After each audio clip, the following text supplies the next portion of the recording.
With an ease I envied, he'd slipped into the crowd and disappeared. I sighed in defeat as I trudged to my car parked a few blocks away, wondering if this was ever going to work. Kade had shown up at my door a couple of weeks ago, declaring that if I was going to be of any worth as an investigator, I needed to be trained. Well, that's putting it more delicately.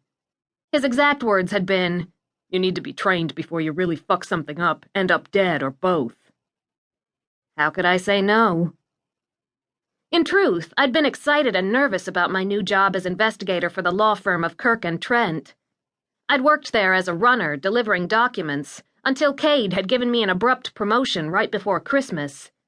I guess you could call him a silent partner in the firm.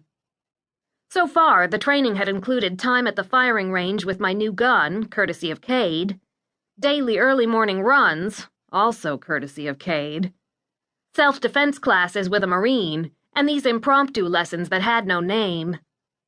I ached all over from hitting the mat too many times in the self-defense lessons, dreaded the morning runs like a condemned man awaiting execution, and had only done so-so on what I privately thought of as the cloak and dagger training.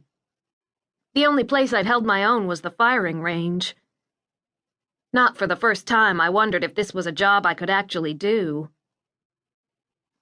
I unlocked the door and climbed inside my black Lexus SUV, a company car paid for by the firm. 20 minutes later, I was back at my apartment. I lived on the top floor of a 2-story apartment building near downtown, in a neighborhood where people didn't walk their dogs after dark, at least not alone. When I'd first moved to Indianapolis almost a year ago, this had been the best I could afford. Even then, I'd had to work 2 jobs just to make rent and pay the bills. I was a runner for the law firm during the day and bartender at night at the Drop. Luckily, my new promotion meant an increase in salary, and I'd been able to quit the bartending gig. I hurriedly showered, pinning my long strawberry blonde hair up so it wouldn't get wet. There wasn't enough time for me to blow it dry before Blane arrived. My heart beat a little faster as I thought of Blane, anticipation making my stomach flutter. Blane Kirk, high-powered lawyer, former Navy SEAL, rich playboy, my ex-boyfriend. One of those labels didn't seem to fit with the others. Our introduction had been less than what romance novels were made of, consisting as it had of my tripping and falling face first into his lap during a client meeting. I still cringed when I thought about it. We'd broken up before Christmas, after I'd found him in a clutch with his former girlfriend, Candy with an I. What I hadn't known then, what Blane didn't tell me until later, was that he'd suspected her of being the leak behind repeated attempts on my life.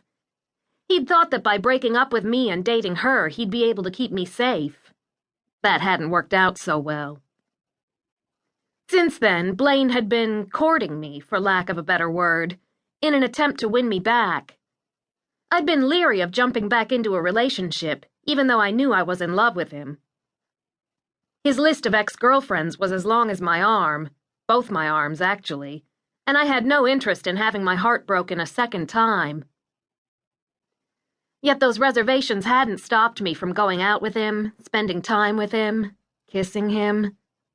It seemed no matter my resolve, I was helpless when it came to Blane. My phone rang just as I was checking the clock. Blane was a few minutes late, which was unlike him. "Hello?"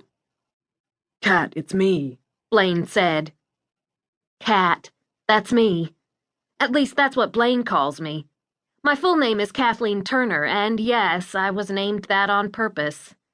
My father, Ted Turner, and my grandmother, Tina Turner, were only too happy to pass on the family tradition of naming a kid after a famous Turner. Since I had no brothers, it was up to my only cousin to carry on the dubious honor. Not that I knew if he would, since I hadn't heard from him in years. "Hey," I said, sinking down onto my leather couch. If he was calling rather than knocking at my door, it couldn't be good news. "I'm sorry, Kat, but I'm going to have to cancel our date." I held in a sigh. "That's okay," I replied, keeping my tone light. No need for him to know how disappointed I was. "I have to leave town for a few days. Something's come up." A slight stiffness to his words made me